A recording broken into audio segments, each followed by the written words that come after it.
KQV News Time is 11:32, and going to the KQV Live line this morning, talking with an IT security expert, Albert Whale, who is President and Chief Security Officer of IT Security, Inc. in Pittsburgh, and joining us today to talk about the story that we had earlier this week. The Chinese hackers and federal officials accuse them of hacking into American companies, including several here in the Pittsburgh area. Good morning, and thanks for joining us. Good morning. Thank you for having me. So what was your first reaction when you heard this story?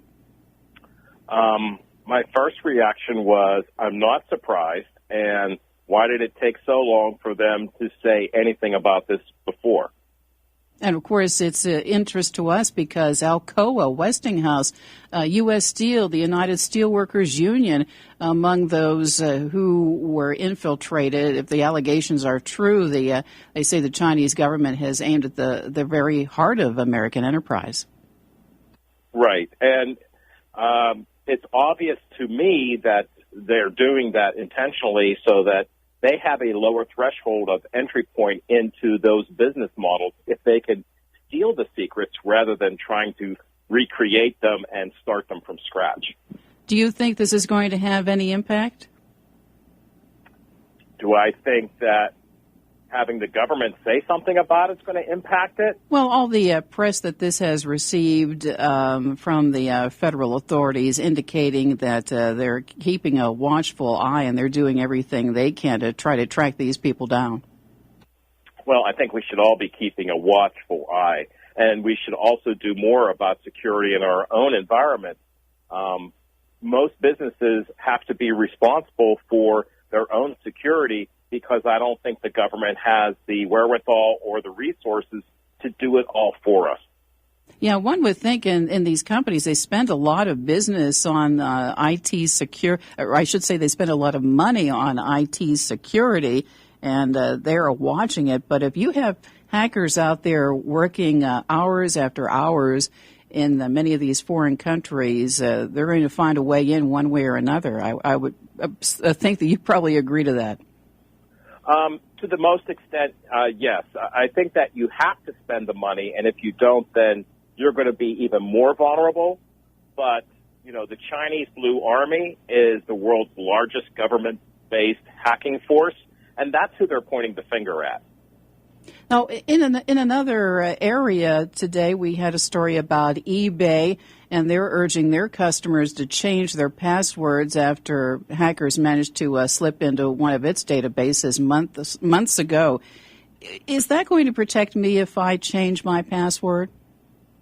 You know, I have mixed feelings about that because, first of all, we had the Heartbleed SSL incident come out a few weeks ago, and we constantly have threats and exposures to customer information on these services that are outside of our control.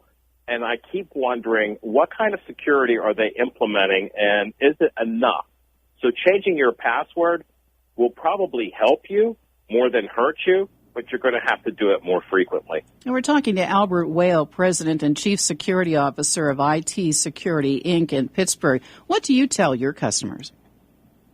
I tell my customers that they should pick a secure password, something that is not easily guessed, and that the password itself is the most manageable and most cost-effective component for security that they can implement. I also tell my clients that they need to have a regular security audit and assessment done in their environment to determine what is the posture of the security for the enterprise, what are they running internally, and what vulnerabilities do they currently have, and what do they need to fix. And it would seem that so many of these stories come up. We're probably going to hear more in the months ahead, and it makes one wary to even open up to the computer these days. Well, that's a good point. I've been dealing in security since 9/11, and I see these issues every day, all the time. So if people are starting to wake up to the fact that they're vulnerable to and being exposed by the hackers, then that's a step forward in getting the process visualized and recognized so that we can become more secure. Well, I appreciate your insight. Thanks a lot for joining us today.